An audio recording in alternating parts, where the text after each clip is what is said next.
ముందుగా print and electronic అందరికీ నా నమస్కారాలు. తెలంగాణ ఫిలిం ఛాంబర్ తరఫున ఈరోజు ప్రెస్ మీట్, ముఖ్యంగా థియేటర్స్ లీజ్ విధానం పైన, అలాగే తినుబండారాల పైన 3 ఇష్యూస్ పైన మాట్లాడాలని ఈరోజు ప్రెస్ మీట్ పెట్టడం జరిగింది. రెండవది డిజిటల్తో చాలా సినిమాలకి, చిన్న సినిమాలకైతే ముఖ్యంగా బాగా అన్యాయం జరుగుతుంది దానిపైన. మూడవది తెలంగాణ గద్దార్ అవార్డ్స్, దాని మీద కూడా చాలామంది తెలంగాణ వాళ్ళకి అన్యాయం జరిగింది, దాని మీద మాట్లాడడానికి ఈరోజు ప్రెస్ మీట్ పెట్టడం జరిగింది. థియేటర్స్ దాదాపు నేను 35 సంవత్సరాల నుంచి ఇండస్ట్రీలో ఉన్నా. దాదాపు 41 సినిమా కంప్లీట్ అయింది నాది. ఇప్పుడు దీక్ష రిలీజ్కి ఉంది. మొన్ననే ఒకటి ఝాన్సీ ఐపీఎస్ రిలీజ్ అయిపోయింది. నేను ప్రొడ్యూసర్గా, డైరెక్టర్గా, డిస్ట్రిబ్యూటర్గా అన్ని శాఖల్లో పనిచేశాను. నేనంటే డిస్ట్రిబ్యూటర్గా దాదాపు తెలంగాణలో 250 సినిమాల వరకు రిలీజ్ చేశాను. ఆ రోజు నుండి ఈ రోజు వరకు థియేటర్స్ అంటే నేను 1992లో నా ఫస్ట్ సినిమా అల్లరి పెళ్ళాం శివాజీ రాజ్ అని హీరోగా చేసి బయలుదేరినాను ఇండస్ట్రీకి. ఆ రోజు నుండి 2002 వరకు టోటల్ 2 రాష్ట్రాలలో పర్సంటేజ్ విధానం ఉండింది మాకు. నేను అప్పటికి 15 సినిమాలు చేసినాను. 2002 నుంచి 1992 నుంచి 2002 వరకు 15 సినిమాలు చేసిన. అన్ని సినిమాలకు పర్సంటేజ్ ఇచ్చారు, నాకు అన్ని లాభాలు వచ్చినాయి. 2002లో సురేష్ బాబు దీన్ని స్టార్ట్ చేసిన రిలీజ్ విధానం, దాంతో స్టార్ట్ అయింది. థియేటర్లకు, నిర్మాతలకు ప్రాబ్లమ్స్, డిస్ట్రిబ్యూటర్లకు ప్రాబ్లం స్టార్ట్ అయింది. దాన్ని ఎందుకు చేసిండో ఆ దొర తెలియదు. ఆయన తర్వాత ఒక 4, అంటే మీ అందరికి తెలుసు. ఆ తర్వాత అల్లు అరవింద్, దిల్ రాజు, ముఖ్యంగా మరీ ముఖ్యంగా సునీల్ నేను 1992లో ఆయనకు ఒక సికింద్రాబాద్లో ఒక నోటిఫైడ్ షాప్ ఉండింది. దాంట్లో నేను స్ప్రేస్ అవి నేను అప్పుడు సెంట్రల్ బ్యాంక్ చైర్మన్గా వచ్చినాను, మెదక్ జిల్లా సెంట్రల్ బ్యాంక్ చైర్మన్ నుండి వచ్చాను ఇండస్ట్రీ. నేను ఆయన షాప్లో స్ప్రేస్ కొనేవాడిని. ఆయన ఆ రోజు నేను దాదాపు ఒక 30 ఎకరాస్ ల్యాండ్ అమ్ముకొని సినిమా ఇండస్ట్రీకి వచ్చినాను. ఆ రోజు ఆయనకు నోటిఫైడ్ షాప్ ఉంది.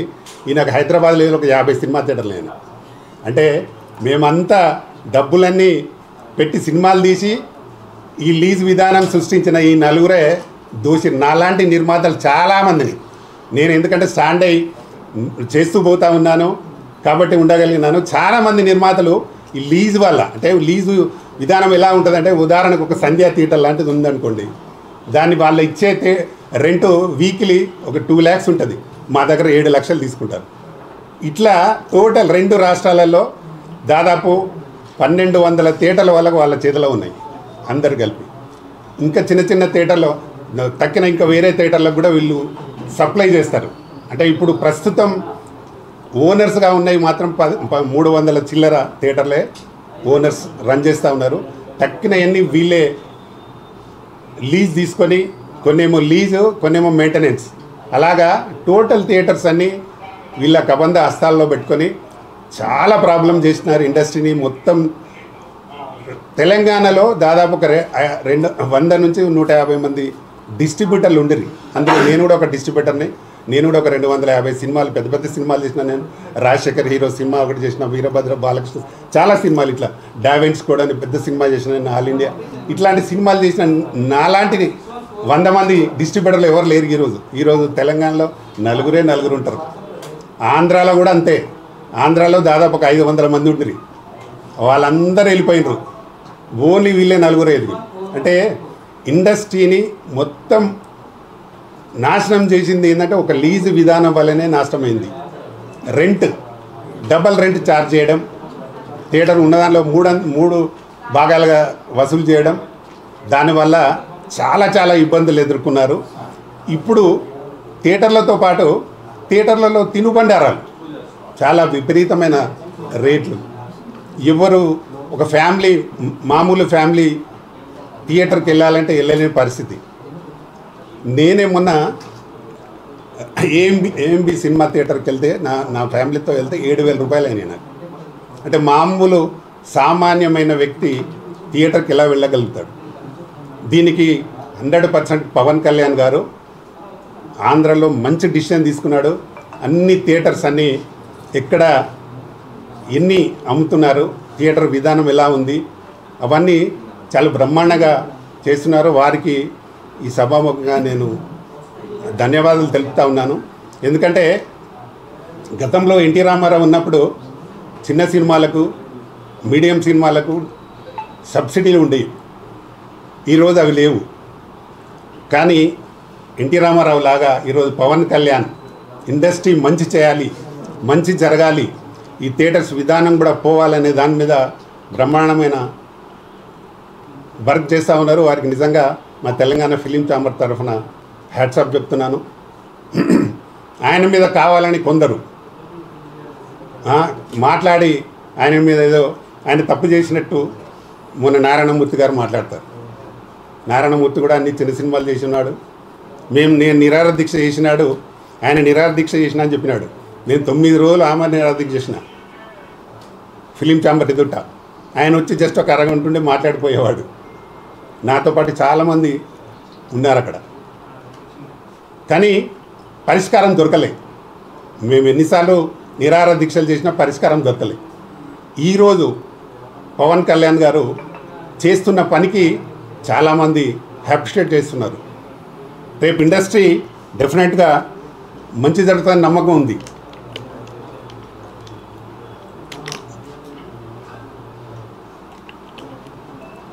నేను తెలంగాణ ప్రభుత్వాన్ని కూడా రిక్వెస్ట్ చేసేది ఏంటంటే ఇక్కడ సినిమాటోగ్రఫీ మినిస్టర్ ముఖ్యమంత్రి రేవంత్ రెడ్డి గారు ఉన్నారు.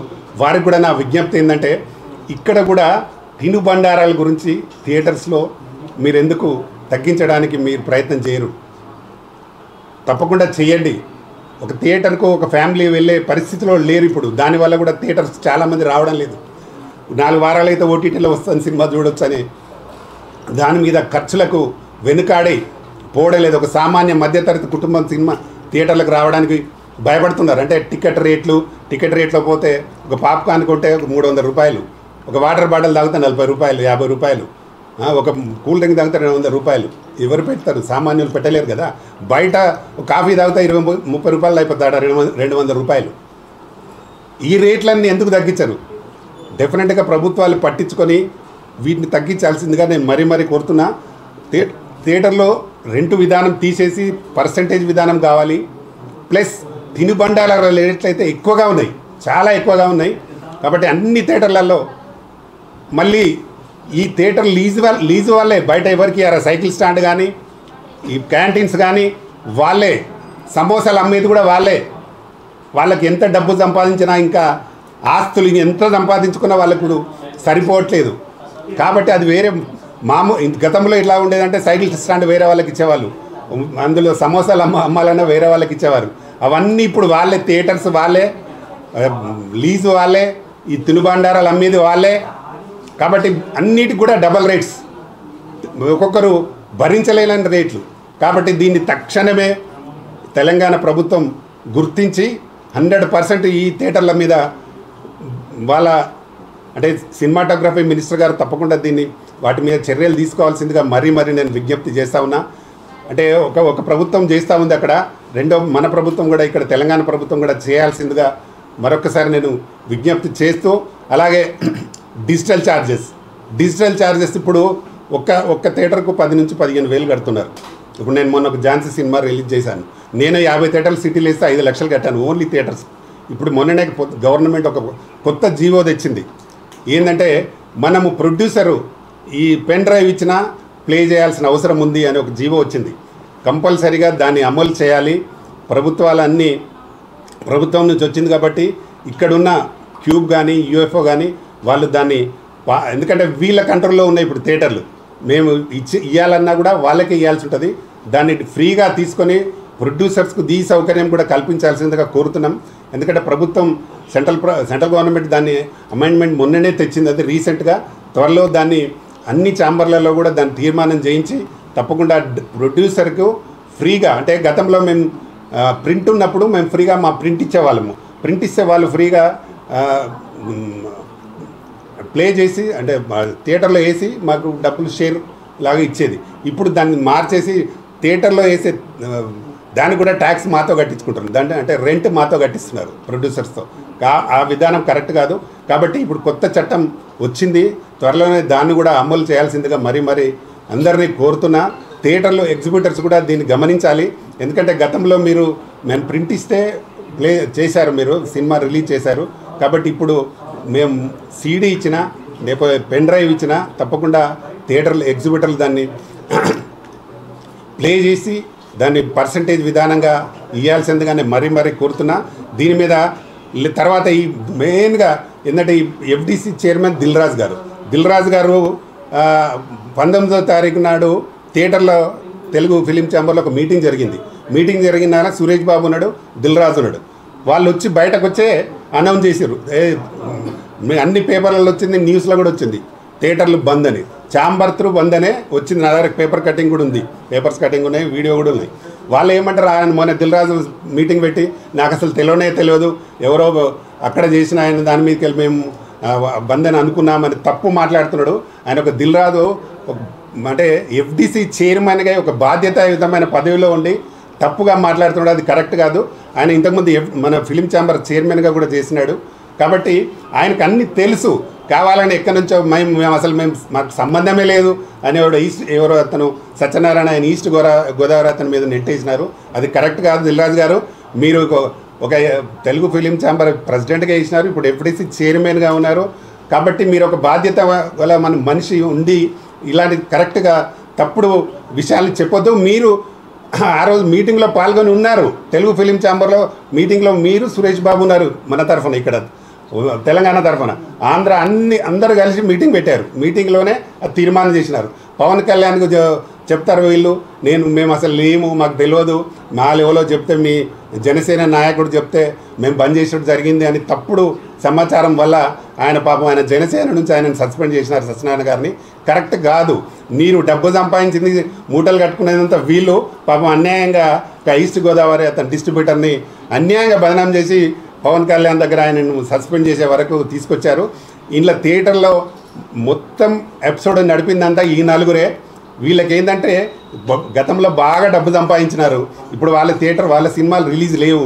కాబట్టి కంపల్సరీ ఇప్పుడు సిస్టమ్ మనం పర్సంటేజ్ సిస్టమ్ తెస్తే బాగుంటుందనే ఒక దురుద్దేశంతో దాన్ని ఊరికే అందరితో కలిపి మీరు బంద్ చేస్తే మేము కూడా బంద్ చేస్తామని వచ్చి అది స్టేట్మెంట్ ఛాంబర్ త్రూ వచ్చింది. స్టేట్మెంట్ కూడా తెలుగు ఫిలిం ఛాంబర్ ద్వారా వచ్చిన తర్వాత నేను కూడా ఇప్పుడు Telugu film producer council EC మెంబర్గా ఉన్నా. గతంలో నేను ప్రొడ్యూసర్ ప్రెసిడెంట్గా చేసిన తెలుగు ఫిలిం ఛాంబర్లో. నేను కూడా చాలా పోస్టులు చేసిన, సెక్రటరీ చేసిన, చాలా పోస్టులు చేసిన. విషయం ఏంటంటే ఎవరున్నా అక్కడ నలుగురు మాత్రమే మొత్తం ఇండస్ట్రీని ఇక్కడ ఇప్పుడు ఈ థియేటర్లు వాళ్ళే, అటు డిజిటల్లో కూడా వాళ్ళే ఉంటారు. మొత్తం ఇండస్ట్రీని మొత్తం కొలాబ్ చేస్తున్నది వాళ్ళే, డబ్బు మూటలు కట్టుకునేది వాళ్ళు, బదనాం చేసేది బయట. కాబట్టి పవన్ కళ్యాణ్ గారికి 100% మీరు కంటిన్యూగా అలాగే చేయండి. మీ ఎంబడి మేమందరం ఉన్నాం, మా ఛాంబర్ అందరూ ఉన్నారు, ప్రొడ్యూసర్స్ అందరూ ఉంటారు. అలాగే ఇక్కడ తెలంగాణ గవర్నమెంట్ కూడా ఈ డిసిషన్ తీసుకోవాలి తప్పకుండా. అసలు ముఖ్యంగా దిల్ రాజు లాంటి వ్యక్తి కంటే అతనే ఒక అంటే లెస్సీ కాబట్టి అతనికి కూడా చాలా థియేటర్లు ఉన్నాయి. కాబట్టి అసలు ఎఫ్డిసి చైర్మన్గానే అనర్హుడు ఆయననే. ఇప్పుడు ఏదో శాస్త్రం చెప్పినట్టు ఉంటుంది, దొంగకే తాళం ఇచ్చినట్టున్నది ఈ కథ. ఇప్పుడు ఇక్కడ ఆయనకే అన్ని థియేటర్లు ఆయనే, అందరిది ఏది చేసినా ఆయన ద్వారానే జరుగుతుంటుంది. ఆయననే మళ్ళీ వాళ్ళు ఎవరో చేసినట్టు వేరే వాళ్ళని నెడతారు. కరెక్ట్ కాదు అది. 100% వాళ్ళు చేసిన దానికి వాళ్ళకి 100% భగవంతుడు అన్నట్టు చూస్తారు, తప్పకుండా శిక్ష అనుభవిస్తారు. అల్లు అరవింద్ థియేటర్లు ఉన్నాయి. క్యూబ్లో ఆయన పార్ట్నర్. క్యూబ్లో అసలు విషయం ఏంటంటే క్యూబ్ యూఎఫ్ఓ ఇక్కడికి వచ్చినప్పుడు వాళ్ళు ఫ్రీగా తక్కువ అమౌంట్లో చేయడానికి వాళ్ళు ప్రయత్నం చేసి కొన్ని రోజులు నడిపించిన తర్వాత అప్పుడు ఈ పెద్దలు క్యూబుల్నేమో అల్లు అరవింద్ కలిశాడు, యూఎఫ్ఎల్నేమో సురేష్ బాబు కలిశాడు, పిహెచ్డేమో రమేష్ ప్రసాద్ కలిశాడు. వీళ్ళు పార్ట్నర్లు అయ్యి రేట్లు పెంచేశారు. లేకపోతే అంతకుముందు ఇప్పుడు పక్క రాష్ట్రాలలో చెన్నైలో కానీ, బాంబేలో కానీ, బెంగళూరులో కానీ 3,000 2,500 ఉంటుంది. మన దగ్గర 10 నుంచి 15,000 ఎందుకు ఉంటుంది?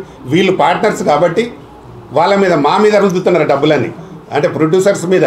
ఒక నిర్మాత, చిన్న నిర్మాత ఇప్పుడు రోజు సంవత్సరానికి సినిమాలు రిలీజ్ అయితే ఒక 250 సినిమాలు రిలీజ్ అవుతాయి. అలా చిన్న సినిమాలే ఒక 200 సినిమాలు రిలీజ్ అవుతాయి. కేవలం పెద్ద సినిమాలు రిలీజ్ అయినా 40 నుంచి 50. మూడు సంవత్సరాలకు ఒక సినిమా తీస్తున్నారు, 4 సంవత్సరాలకు ఒక సినిమా, 2 సంవత్సరాలకు ఒక సినిమా. గతంలో హీరోలు ఎన్టీ రామారావు దీంతో 10 సినిమాలు 15 సినిమాలు చేసినాడు, నాగేశ్వరరావు 10-12 సినిమాలు చేసినాడు, కృష్ణ హైయెస్ట్ 15-20 కూడా చేసినాడు ఒక సంవత్సరంలో. వీళ్ళు ఇప్పుడున్న హీరోలు 3 సంవత్సరాలకు ఒకటి, 4 సంవత్సరాలకు కూడా సినిమాలు థియేటర్లు ఎట్లా రన్ వాళ్ళు ఎలా రన్ అవుతాయి? రన్ కానప్పుడే కదా పరిస్థితి ఇది. రన్ అయినప్పుడేమో వాళ్ళు అంటారు వచ్చిన సినిమాలన్నీ పెద్ద సినిమాలన్నీ రెంట్ పెట్టేసి వచ్చిన డబ్బంతా వాళ్ళు దోసుకుపోతున్నారు. ఈ లీజు విధానం పోతే ఇండస్ట్రీ చాలా బాగుపడుతుంది. ఇండస్ట్రీలో లీజు విధానం పోవాలి, ఈ రేట్లు తగ్గాలి, తినుబండారాల రేట్లు అన్నీ తగ్గాలి. అప్పుడు 100% మళ్ళీ పాత ఇండస్ట్రీ బ్రహ్మాండంగా ఉండిపోతుంది. కానీ దాన్ని చేయడానికి ప్రభుత్వాలే దీన్ని పూర్తిగా ముందుకొచ్చి ప్రభుత్వాలే చేయాలి. లేనప్పుడు ఇండస్ట్రీ మనుగడ అసలు జరగదు. ఖచ్చితంగా డెఫినెట్గా ఈ ఇండస్ట్రీ ఇంకా కొలాప్స్ అయిపోతుంది. వాళ్ళ చేతుల నుంచి బయటకు రావాలంటే చాలా చాలా ఇబ్బందిగా ఉంటుంది. పవన్ కళ్యాణ్ లాంటి మనుషులు ముందుకు రావాలి. ఇక్కడ తెలంగాణ ప్రభుత్వం నుంచి కూడా ముందుకు రావాలి. సినిమాటోగ్రఫీ మినిస్టర్ గారు 100% మీరు ముందుకొచ్చి ఇక్కడ సమస్యలన్నీ తీర్చాల్సిందిగా నేను మరీ కోరుతా ఉన్నాను. తప్పకుండా జరుగుతుందనే నేను అనుకుంటున్నా. ఎందుకంటే ఇది జరగకపోతే ఇక్కడ హీరోలు కానీ ఆర్టిస్టులకు కానీ టెక్నీషియన్స్ కానీ దాదాపు 1,50,000 మంది టెక్నీషియన్స్ ఉంటారు ఇక్కడ. అన్ని రకాల వాళ్ళు 24 క్రాఫ్ట్ వీళ్ళు మళ్ళీ థియేటర్స్లో ఉండే వర్కర్స్ వీళ్ళందరికీ అన్యాయం జరుగుతుంది. కాబట్టి దీన్ని తప్పకుండా ప్రభుత్వం అయితే తప్పకుండా బాగా చేస్తుందని నమ్మకం ఉంది. తెలంగాణ ప్రభుత్వం కూడా దీన్ని ఇనిషియేటివ్గా తీసుకొని ఖచ్చితంగా థియేటర్స్ పైన లీజు విధానాన్ని తీసేయాలి. తర్వాత ఈ తినుబండారాల మీద రేట్లను తగ్గించాలి. అప్పుడే ఇండస్ట్రీ మనుగడ బాగుంటుంది. తప్పకుండా ఇది చేస్తారని నేను మనస్ఫూర్తిగా కోరుకుంటున్నా. జరగాలి. అలాగే ఇంకొకటి గద్దార్ అవార్డ్స్, తెలంగాణ గద్దార్ అవార్డ్స్ అని పెట్టారు. తెలంగాణకు సంబంధించింది. తెలంగాణ గద్దార్ అవార్డ్స్ పెడతారు. జ్యూరీ చైర్మన్ జయసుధా మురళీమోహన్ ఉంటారు. ఇది ఎక్కడ తెలంగాణకండి? ఇది కరెక్టా? దిల్రాజు గారు కరెక్టా? ఇది దిల్రాజు గారు మిమ్మల్ని అడుగుతున్నా. ముఖ్యమంత్రి గారి ఆశయం కరెక్ట్, మంచి ఆశయం. కోమటిరెడ్డి వెంకటరెడ్డి గారు సినిమాటోగ్రఫీ మినిస్టర్ గారి ఆశయం మంచిది. ఇక్కడ పనిచేసే FDC దిల్రాజు గారి ఆశయం కరెక్ట్ కాదు. నువ్వు ఎవరికి తెలంగాణ వాళ్ళకి పూర్తిగా అన్యాయం చేస్తున్నావు. మీరెందుకు అసలు మీరు అందులో జ్యూరీ మెంబర్స్ ఉంటారు. మీ వాళ్ళకి అవార్డ్స్ ఎట్లా వస్తాయి? రావద్దు కదా, అది రూల్ తప్పు కదా. జ్యూరీ మెంబర్ అయినప్పుడు ఆయనకు సంబంధించిన సినిమాకు అవార్డు రావద్దు. గతంలో ఎప్పుడు రాలేదు. ఇది తప్పు. ఇలాంటివి చేసుకుంటూ దిల్రాజు గారు మీకు ఎలా న్యాయం అనిపిస్తుందో మీకే తెలియాలి. మీరు ఒక FDC చైర్మన్గా ఉండి ఇద్దరు తెలంగాణ గద్దార్ అవార్డ్స్ అంటే ఇద్దరు వాళ్ళనే పెడితే ఎలాగ చెప్పండి. తర్వాత సైరా నరసింహారెడ్డి చాలా పెద్ద సినిమా, మంచి సినిమా, ఒక స్వాతంత్ర సమర యోధుడు. ఆయన చిరంజీవి యాక్ట్ చేశాడు. ఆ సినిమాకు రాదు అవార్డు. మీ ఇష్టమున్న వారికి ఇంట్లో కూర్చుంటూ రాస్తారు. ఇది ఎక్కడి అవార్డ్స్ అండి? రేవంత్ రెడ్డి గారి ఆలోచన మంచిది. సీఎం రేవంత్ రెడ్డికి ఆలోచన మంచిది. వాళ్ళు కరెక్ట్గా 10 సంవత్సరాలకు అవార్డ్స్ ఇవ్వాలని అనుకున్నారు. కానీ FDC chairman and FDC secretary ఉన్నాడు ఆయన హరీష్ గారు, వీళ్ళిద్దరూ తప్పుదో పట్టించినారు. మొత్తం ఇండస్ట్రీకే తప్పు జరిగింది. తెలంగాణ అవార్డ్స్ అనేది అసలు తెలంగాణ వాళ్ళకే న్యాయం జరగలే. దాన్ని మళ్ళొకసారి పునఃపరిశీలించాల్సిందిగా నేను మరీ విజ్ఞప్తి చేస్తున్నా. మా హీరో ఉన్నాడు ఇక్కడ కిరణ్, ఆయన దాదాపు 20 సినిమాలు చేసిండు. వీళ్ళను దగ్గర కూడా రానిచ్చే పరిస్థితి లేదు. అంటే వాళ్ళకి గుర్తుండదు. వాళ్ళ దగ్గర పనిచేసేటోళ్ళు, వాళ్ళ ఆఫీసుల చుట్టూ తిరిగేటోళ్ళకే, పనిచేసేటోళ్ళకే వాళ్ళకే అవార్డు. దిల్రాజు ఆఫీస్ చుట్టూ తిరిగిన వాళ్ళకి అవార్డు. ఇది ఎక్కడి అవార్డ్స్ అండి? మేము ఎప్పుడు చూడలే. ఫస్ట్ టైం ఈయన ఇలాంటి అవార్డ్స్ ఇవ్వడం. ఆయన దిల్రాజు సొంత అవార్డ్స్ లాగా క్రియేట్ చేసుకొని అవార్డ్స్ ఇస్తున్నారు. అదైతే కరెక్ట్ కాదు. దాన్ని పునఃపరిశీలించి మళ్ళీ అవార్డ్స్ను ప్రకటించాల్సిందే నేను విజ్ఞప్తి చేస్తున్నా. దీని మీద చాలామంది తెలంగాణ వాదులు అసంతృప్తిగా ఉన్నారు.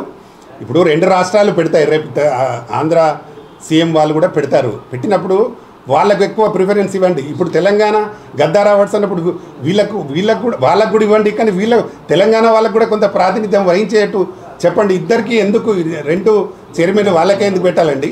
ఒకరిని తెలంగాణలో పెట్టచ్చు కదా. ఒకరిని వాళ్ళు పెట్టినప్పుడు ఒక తెలంగాణ వాళ్ళు ఎవరు కనబడట్లేదా మీకు? మీ తరఫున రిప్రజెంటేషన్ ఏమైనా ఇచ్చారా ప్రభుత్వానికి? ఎందుకంటే ఖచ్చితంగా ప్రొడ్యూసర్ కౌన్సిల్ నుంచి మీకు కూడా రావాలి. మాకు అసలు మా తెలంగాణ ఫిలిం ఛాంబర్కి అసలు ఇంటిమేషనే లేదు. మేమే వెళ్ళి హరీష్ అని ఉంటాడు సెక్రటరీ, ఆయనని అడిగినాము. అడిగితే అన్ని దిల్రాజు చూస్తున్నాడు సార్ అని అన్నాడు ఆయన. నేను చూడట్లేదు అంటే నువ్వు కమిషనర్ కదా, నువ్వు చూడకపోయిందని కూడా అడిగినాను ఆయన. అంటే నేను చూడట్లేదు సార్ అన్ని దిల్రాజు చూసుకుంటున్నా అంటే అది కరెక్ట్ కాదు కదా కమిషనర్ గారు, మీరు ఒక ఐఏఎస్ ఆఫీసరు, మీరు అఫీషియల్గా అందరినీ పిలవాలి, అందరికి ఇంటిమేట్ చేయాలి కదా అంటే ఆయన అది ఏదో తప్పించేసుకున్నాడు ఆయన. నేను వెళ్ళి అడిగాను, ఆయన అడిగితే నేనేమో దిల్రాజు నేను డైరెక్ట్ వెళ్ళి అడగాల్సినంత అవసరం నాకు లేదు, నేను అడగలేదు ఆయన. నాకంటే జూనియర్ ఆయన, నాకంటే ఆయన నేను ప్రొడ్యూసర్ అయినాడు, నేను చిన్న డిస్ట్రిబ్యూటర్ ఇండస్ట్రీలో, నేను పెద్ద నేను ఆ రోజే చాలా సినిమాలు తీసిన, అప్పటి నుంచి రన్నింగ్లో ఉన్నా. కాకపోతే ఆయన హిట్స్ వచ్చినాయి, మాకు హిట్స్ రాలి, అంతేగాని తేడా. ఆయనకంటే నేను సీనియర్ను, మమ్మల్ని కూడా గౌరవించాలి కదా, గుర్తించాలి కదా. ఆయన ఆయన ఆయన అంటే నేననేది నన్ను కాదు, ఓకే ఇండస్ట్రీలో చాలామంది ఉన్నారు తెలంగాణ వాళ్ళని ఎవరిని కూడా పిలవకుండా, ఎవరికి ఇంటిమేట్ చేయకుండా ఆయన దగ్గర పనిచేసి ఆయన ఆఫీస్ చుట్టూ తిరగటంలో పిలుచుకొని వాళ్ళకి అవార్డులు ఇస్తే ఎట్లా? కరెక్ట్ కాదు కదా.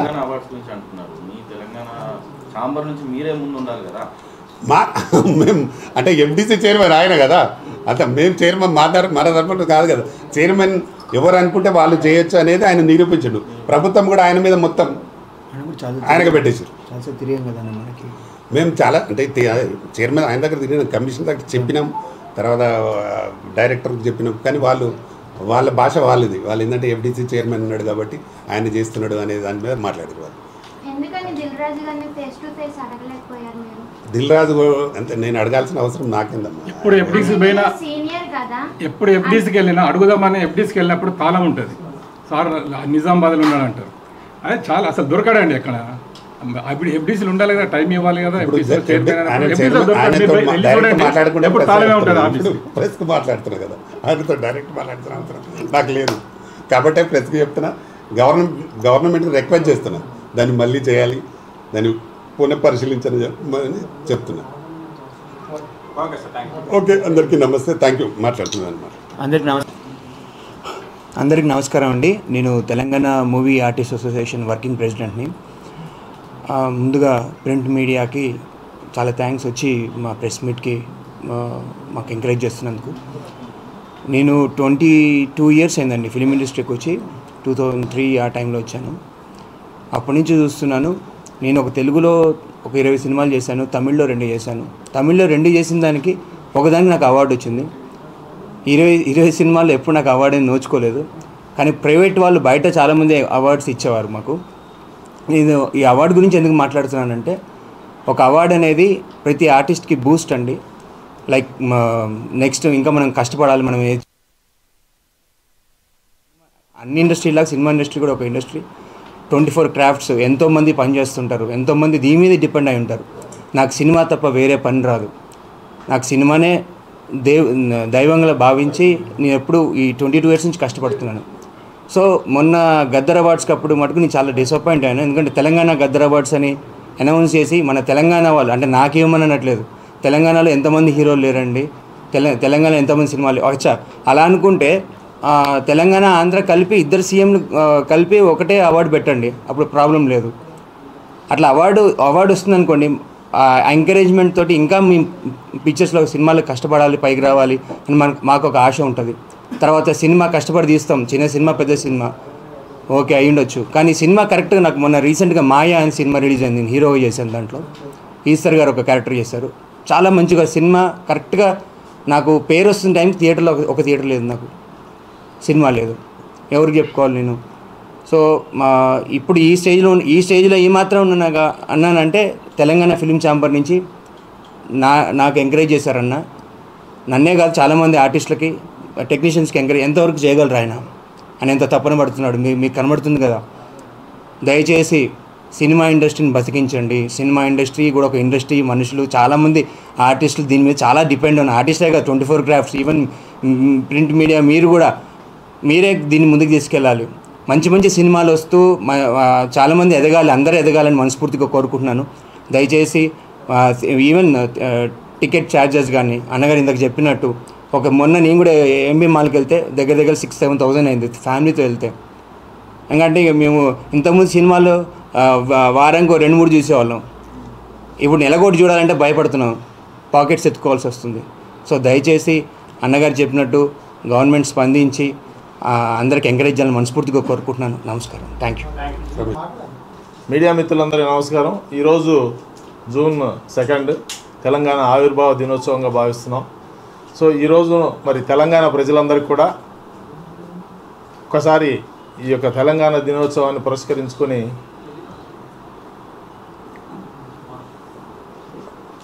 వారందరికీ శుభాకాంక్షలు తెలియజేస్తా ఉన్నాం ఫిల్మ్ ఛాంబర్ తరఫు నుంచి.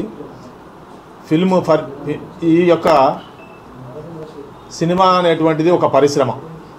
రాజకీయాలకు అతీతంగా సినిమా పరిశ్రమని అభివృద్ధి చేయాల్సినటువంటి బాధ్యత ఉంది. 24 క్రాఫ్ట్స్ అంటే కొన్ని లక్షల మంది సినిమా ఆధారంగా బ్రతుకుతూ ఉన్నారు. సినిమా ఫీల్డ్లో ఉన్నటువంటి వాళ్ళు వేరే దాని గురించి పట్టించుకోరు వాస్తవంగా. కానీ ఇది ఒక ఎంటర్టైన్మెంట్ పరిశ్రమ. అంటే అందరికీ ప్రజలందరికీ కూడా యోగక్షేమాలు వాళ్ళ పనులు చేసుకుని సాయంత్రం అయితే ఒక సినిమానో ఒక ఎంటర్టైన్మెంటో చూసి సంతోషంగా ఉండాల్సినటువంటి సంతోషపెట్టేటువంటి ఒక పరిశ్రమ ఇది. మరి అలాంటి పరిశ్రమే కుంటుపడేట్టుగా రాజకీయాలు చేస్తూ ఉండటం వలన ఆ రాజకీయాలకి బలైపోతూ ఉంది ఈ రోజున సినిమా పరిశ్రమ అనేది. మరి రాజకీయాల్లోనూ మీరే ఉండాలి, సినిమాల్లోనే మేమే ఉండాలి అనేటువంటి ఒక ఆతృత ఏదైతే ఉందో దానివల్ల ఈరోజు ఈ పరిస్థితి వచ్చిందని నేనైతే అనుకుంటా ఉన్నా. అలాంటి దాన్ని పక్కన పెట్టి, మీ ఆతృతను పక్కన పెట్టి, మీ రాజకీయాలు పక్కన పెట్టి కొంతమంది వ్యక్తుల యొక్క స్వార్థం కోసం సినిమా పరిశ్రమ బలి చేయవద్దు. దీని మీదే బతుకుతున్నటువంటి వాళ్ళని, అట్లాగే రాష్ట్రం యొక్క యోగక్షేమాలని, రాష్ట్రం యొక్క సంతోషకరమైనటువంటి వాతావరణాన్ని మరి మీరు అందరూ కూడా పాడు చేస్తూ ఉన్నారు. దానివల్ల వచ్చేటువంటి నష్టం మరి చాలా చెప్పుకోలేనంతగా ఉంది. రేట్ల గురించో ఇంకో దాని గురించో నేను మాట్లాడట్లేదు. ఎందుకంటే ఆల్రెడీ మిత్రులు మాట్లాడారు, మా చైర్మన్ గారు మాట్లాడారు. మరి ఇక్కడ తరతమ భేదాలు పక్కన పెట్టండి. ఉత్సాహంగా పనిచేసినటువంటి వాళ్ళని గుర్తించి వాళ్ళకి అవార్డులు ఇవ్వండి. అట్లాగే దాంట్లో టాలెంట్ ఉంటే ఇవ్వండి. ప్రాంతాలకు కానీ లేకపోతే ఇంకో దానికి మీరు ఇంపార్టెన్స్ ఇవ్వకపోయినా పర్వాలేదు. కానీ మీరు ఏదైతే చేస్తూ ఉన్నారో దాంట్లో రాజకీయాలు లేకుండా ఉంటే అందరూ కూడా సంతోషంగా ఉంటారు. ఇప్పుడు విభజన అనేటువంటిది జరిగింది 2 రాష్ట్రాలు. మరి టీఎఫ్సీసీకి గుర్తింపు ఇవ్వమనేటప్పటికీ ఇంకా అయిపోలేదు, 2 కలిసే ఉన్నాయి అంటున్నారు. కలిసే ఉన్నాయి అన్నప్పుడు మరి అటువంటిప్పుడు మీరు చేయాల్సినటువంటి కొన్ని టెక్నికల్ క్రైటీరియా అనేటువంటిది మీరు ఖచ్చితంగా ఫాలో అవ్వాలి కదా. ఇది టీఎఫ్సీసీ మరి మీ అందరినీ కూడా అడుగుతూ ఉంది. రాష్ట్ర ప్రభుత్వాన్ని ప్రశ్నించాల్సినటువంటి సమయం కానీ ఇదంతా కూడా చెప్పాల్సినటువంటి టైం. దాన్ని కూడా గుర్తించి రాబోయే కాలంలో దీనికి ఒక సొల్యూషన్ తీసుకొస్తారని చెప్పి తొందరలో దీనికి ఒక సొల్యూషన్ వస్తుందని భావిస్తూ ఉన్నాం. Okay, thank you. Electronic media and digital media మిత్రులందరికీ తెలంగాణ రాష్ట్ర ఆవిర్భావ దినోత్సవ శుభాకాంక్షలు అందరికీ. మిత్రులారా, గద్దర్ పేరుతో తెలంగాణ సినిమా అవార్డ్స్ ప్రకటించడం నేను ఆహ్వానిస్తున్నాను. ఆయన ఒక ప్రజా వాగ్గేయకారుడు. ఆయన పేరు మీద అవార్డ్స్ సముచితమే, కొందరు విమర్శిస్తున్నప్పటికీ. ఇంకొకటి పైడి జయరాజ్ పేరుతో కూడా ఒక అవార్డు ఇవ్వడం కూడా ఆహ్వానించదగ్గ విషయమే. అయితే ఈ అవార్డ్స్ ప్రకటించిన తర్వాత గద్దర్ ఆత్మ ఘోషిస్తున్నది. ఆయన భావాజాలానికి వ్యతిరేకంగా తెలంగాణ సినిమా ఎమర్జ్ అయ్యి తెలంగాణ సినిమా అభివృద్ధి కావాలి, మరాఠీ సినిమా లాగా ఉన్నతంగా ఎదగాలని కలలు కన్న వ్యక్తి పేరు మీద ఈ గద్దర్ అవార్డ్స్ ఇస్తున్నప్పుడు మీరు ఎవరికి ఇస్తున్నారు అవార్డ్స్? తెలంగాణ సినిమా ఎన్నో సినిమాలను తీసి పక్కన పడేశారు. ఇవి గద్దర్ పేరుతో తెలంగాణ ప్రజాధనాన్ని ఉపయోగించుకుంటూ వెంకటరామారెడ్డి ఆలియాస్ దిల్ రాజు తన వెంకటేశ్వర క్రియేషన్స్ కంపెనీ ద్వారా ఇస్తున్న అవార్డ్స్ కనబడుతున్నాయి. తెలంగాణ ప్రజానికం, ప్రజా సంఘాలన్నీ చాలా ఆవేదనతో ఉన్నారు. ఏం చేద్దాం, ఎలాంటి స్టెప్ తీసుకుందామని ఆలోచన చేస్తున్నారు. మీరు ఇప్పటికైనా దిల్ రాజు గారు, మీరు ఎఫ్డీ చైర్మన్గా ఉండి మీ ఇంటి సినిమాకు అవార్డు ప్రకటించుకుంటావు, అందులో కమిటీ ఉన్న మెంబర్స్కు అవార్డు ఇస్తావు. ఇది విరుద్ధం కాదా? ఎఫ్డీసీ నిబంధనలకు విరుద్ధం కాదా? మీరు అర్జెంటుగా మీరు అవార్డ్స్ వేసి మళ్ళీ కొత్తగా తెలంగాణ రాష్ట్ర బుద్ధిజీవులతోని, తెలంగాణ రాష్ట్ర మేధావులతోని, తెలంగాణ రాష్ట్ర చరిత్ర, తెలంగాణ సినిమా చరిత్ర తెలిసిన వాళ్ళతోని మళ్ళీ గద్దర్ అవార్డ్స్ కమిటీ వేసి మళ్ళీ కొత్తగా అవార్డ్స్ ప్రకటించాలని మేము డిమాండ్ చేస్తున్నాము. తెలంగాణ 2018లో ఒక సినిమా వచ్చింది, సలాం హైదరాబాద్ అని. అందులో ఉత్సాహవంతమైన తెలంగాణ ఉద్యమంలో పాల్గొన్న కొందరు నిర్మాతలు తెలంగాణ పూర్తిగా తెలంగాణ భాషలో, పూర్తిగా తెలంగాణ కళాకారులతో, పూర్తిగా తెలంగాణ టెక్నీషియన్తో, పూర్తిగా తెలంగాణ ఆ వచ్చిన ఆతృతలో ఆనందంలో అలా తీసిన సినిమా తీసి పక్కన పడేసిండు. ఎక్కడో ఆంధ్ర మూడు సినిమాలను సెలెక్ట్ చేస్తావు. ఇక్కడ తెలంగాణ ఒక తెలంగాణకు సంస్కృతి ఉన్నది, దానికో చరిత్ర ఉన్నది. తెలంగాణ సినిమా ఎమర్జీ అయ్యి తెలంగాణ సినిమా డెవలప్ కావని కలలు కంటున్న నిర్మాతలు ఎంతోమంది ఉన్నాం. నా పేరు పులి అమృత్, పేరు చెప్పుకోవడం మర్చిపోయాను. పులి అమృత్, నేను ప్రొడ్యూసర్, డైరెక్టర్, రైటర్ను. మిత్రులారా, ఈ తెలంగాణ ప్రజాధనాన్ని తన వ్యాపార స్వలాభం కోసం వాడుకుంటున్న దిల్ రాజు గారిని ఎఫ్డిసి చైర్మన్గా తీసేసి కొత్త చైర్మన్ ఎన్నుకోవాలి. తర్వాత ఇంకో డిమాండ్ ఏంటంటే, తెలంగాణ చరిత్ర తెలియని వాళ్ళు, తెలంగాణ సినిమా చరిత్ర తెలియని వాళ్ళు ఈ జ్యూరీ కమిటీ చైర్మన్లు ఏంటిది? ఒక వారాల ఆనంద్ ఉన్నాడు, తెలంగాణ సినిమా చరిత్ర తెలిసిన వ్యక్తి. ఒక పొన్నం రవిచంద్ర ఉన్నాడు, ఒక రమేష్ బాబు ఉన్నాడు, ఒక బి నరసింహరావు ఉన్నాడు, వేదకుమార్ ఉన్నాడు, ఎంతోమంది ఉన్నారు ఇక్కడ తెలంగాణ సినిమా చరిత్ర తెలిసిన వాళ్ళు, తెలంగాణ చరిత్ర తెలిసిన వాళ్ళు. ఏమి చరిత్ర తెలియని దద్దమ్మలను మీరు జ్యూరీ చైర్మన్లుగా నియమిస్తారా? దిల్ రాజు గారు, మీరు వెంటనే మా ఉద్యమం ఉధృతం కాకముందుకే మీరు అవార్డులను రద్దు చేసి మళ్ళీ తెలంగాణ బుద్ధిజీవులతో ఒక కమిటీ వేసి మళ్ళీ గద్దర్ అవార్డులు పరిశీలనకు తీసుకొని తెలంగాణ నిర్మాతలకు, తెలంగాణ కళాకారులకు, తెలంగాణ సినిమా రంగానికి సంబంధించిన అందరికీ న్యాయం చేయాలని మేము డిమాండ్ చేస్తున్నాము, కోరుతున్నాం. అడ్డుకుంటాం. రేపటి నుండి, ఈ రోజు నుండి మా కార్యాచరణ, ఈరోజు తెలంగాణ ఆవిర్భావ దినోత్సవము, ఈ రోజు నుండి మా కార్యాచరణ స్టార్ట్ చేశాము. చాలామంది అడ్వకేట్ చేసి, జర్నలిస్ట్ చేసి చాలామంది ఆలోచనలో ఉన్నారు, ఏం చేద్దాము, దీన్ని అడ్డుకోవాలి, లేకుంటే ఇది చాలా దుర్మార్గం అయిపోతుంది.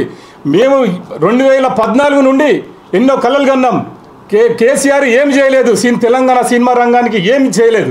కనీసం కాంగ్రెస్ గవర్నమెంట్ వచ్చినాకనన్నా తెలంగాణ సినిమా మరో మరాఠీ సినిమా లాగా డెవలప్ అవుతుందని మేము ఎన్నో కలలు కంటే మా కళను వమ్ము చేసినాం. మేము మీ కాంగ్రెస్ గవర్నమెంట్కు మేము సపోర్ట్ చేసి మేము గెలిపించినాం. మీ గెలిపిలో మా కృషి కూడా ఉన్నది. కానీ ఇవాళ మమ్మల్ని అన్యాయం రేవంత్ రెడ్డి గారు అండ్ కోమటిరెడ్డి వెంకటరెడ్డి గారు, వీళ్ళ ఆశయాలు అన్న చెప్పినట్టు చాలా ఉన్నతమైనది, దాన్ని పక్కదారి పట్టిస్తున్నాడు దిల్ రాజు. కాబట్టి దిల్ రాజు గారు చెప్తున్నాము, ఈ అవార్డులను, ఈ దద్దమ్మ జ్యూరీ చైర్మన్లను ఇచ్చిన మేము ఆ అవార్డులను మేము ఒప్పుకోము. వాటిని రద్దు చేసి తెలంగాణ బుద్ధిజీవులను, మేధావులను, తెలంగాణ చరిత్ర తెలిసిన వాళ్ళను కమిటీ జ్యూరీ చైర్మన్లాగా వేసి మళ్ళీ అవార్డులను ప్రకటించాలని మేము డిమాండ్ చేస్తున్నాము. నువ్వు పైడి జయరాజు మీద అవార్డు ఇచ్చిన సంతోషం. తెలంగాణలో 1917లోనే ధీరన్ గంగూలీ ఇక్కడ తెలంగాణలో సినిమా నిర్మాణానికి బీజం వేసిన ఒక ప్రొడ్యూసర్గా, డైరెక్టర్గా, ఎగ్జిబిటర్గా బీజం వేసిన ధీరన్ గంగూలీతో కూడా, ధీరన్ గంగూలీ పేరుతో కూడా ఒక అవార్డు ప్రకటించాలి అన్న చెప్పండి.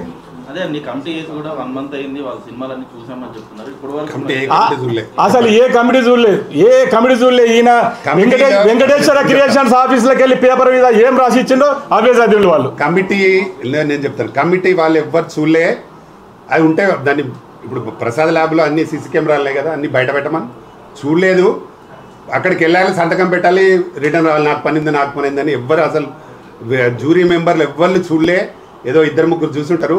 అది ఎలా ఉంటుందంటే మొత్తం మంది చూసి డిస్కస్ చేసి ఏ సినిమాకి ఇవ్వాలి, ఇన్ని సినిమాలు చూసినాం కదా మనము, అంతా డిస్కస్ చేయాలి. అది ఏం చేయలే. దిల్ రాజు ఇంట్లో వాళ్ళ ఆఫీసులో కూర్చోండి రాసిండ్రు. 100% అది తప్పు, అది కరెక్ట్ కానే కాదు. కాబట్టి అసలు జ్యూరీ మెంబర్లు ఎవ్వరు కూడా మొత్తం సినిమాలు, అందరు జ్యూరీ మెంబర్లు సినిమాలు చూడనే లేదు. చూడకుండా నా దగ్గర ప్రూఫ్ ఉంది కాబట్టి నేను చెప్తున్నా, వాళ్ళ దగ్గర ప్రూఫ్ ఉంటే చూపించామను వాళ్ళు. ఎందుకంటే ప్రసాద్ ల్యాబ్లో సీసీ కెమెరాలు ఉంటాయి, ఎంతమంది వచ్చారు, ఎంతమంది చూసారు, నువ్వు బయట పెట్టమని అందరికీ తెలుస్తుంది. ప్రెస్కే పెట్టమని, ప్రెస్కే చూపించమని. వాళ్ళు అసలు ఎక్కడ చూడలే. జ్యూరీ మెంబర్లు 2-3 చూసినారు, అసలు అందరు చూడలే. కాబట్టి వాళ్ళు కూర్చుంటే రాసుకునే అవన్నీ అవార్డ్స్. అందరు కూడా దీని మీద వ్యతిరేకత ఉన్నారు. ఖచ్చితంగా దీన్ని మళ్ళీ పునర్నిర్మాణం చేయాలి అవార్డ్స్ని. మీరు చెప్పారు అడుగుంటారని, ఏ విధంగా దాన్ని అడుగుతున్నారు అవార్డ్స్? ఈ అవార్డ్స్ను ఈ అవార్డ్స్ రద్దు చేసేందుకు కార్యాచరణ రూపొందిస్తున్నారు ప్రజా సంఘాల వాళ్ళు, ఇంకా కొంతమంది తెలంగాణ మేధావులు. ఏం చేద్దాం, ఎట్లా అడ్డుకుందామని. మేమే కాదు, సినిమా రంగంలో ఉన్న వాళ్ళే కాదు, బయట ఉన్న వాళ్ళు కూడా చాలా ఆగ్రహంగా ఉన్నారు, ఆవేదనతో ఉన్నారు. మాతో పాటు వాళ్ళు కూడా చాలా మంది దీన్ని ఎట్లా అడ్డుకోవాలనే కార్యాచరణ స్టార్ట్ అవుతుంది. త్వరలో చూపిస్తాం అదేంటిదో. అరే ఏంటి లక్షలు మేము తెలంగాణ నిర్మాతలము డైరెక్టర్లము, మాకు 10 లక్షలు ఏమని అడుగుతలేము. ₹1,00,000 ఇచ్చావు, గవర్నమెంట్ గుర్తింపితే దానికి మేము సంతోషపడిపోతాం. నువ్వు 10 లక్షలు 20 లక్షలు ఇచ్చి తెలంగాణ ప్రజల ధనాన్ని మీరు ఎందుకు దుర్వినియోగం చేస్తున్నారు? ఎవరికో ఇచ్చేసి. తెలంగాణకు సంబంధించిన సినిమాలకు తెలంగాణ నిర్మాతలను ముందు ప్రోత్సహించండి. తర్వాత రఘుపతి వెంకయ్య నాయుడు అవార్డు సంతోషం, గొప్ప వ్యక్తి, ఆయన పేరు మీద ఇవ్వాలి. అట్లాగే పెద్దవాళ్ళు పైడి జయరాజ్ పేరు మీద ఇస్తున్నారు, సంతోషం, అట్లాగే ఇవ్వాలి. అట్లాగే పెద్ద ఐకాన్స్ పేరు మీద అవార్డ్స్ ఇస్తే మేము సంతోషిస్తాం, చాలా ఆనందం. అట్లాగే ధీరన్ గంగూలీ పేరుతో కూడా ఒక అవార్డు ప్రకటించాలి.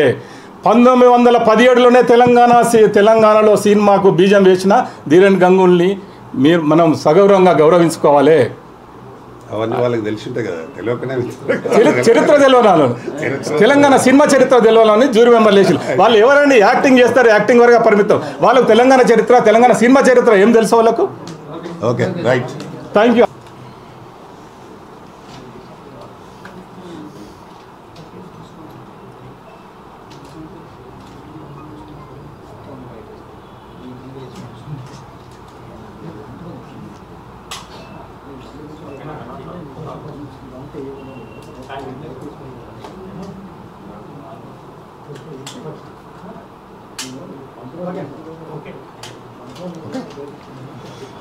Okay.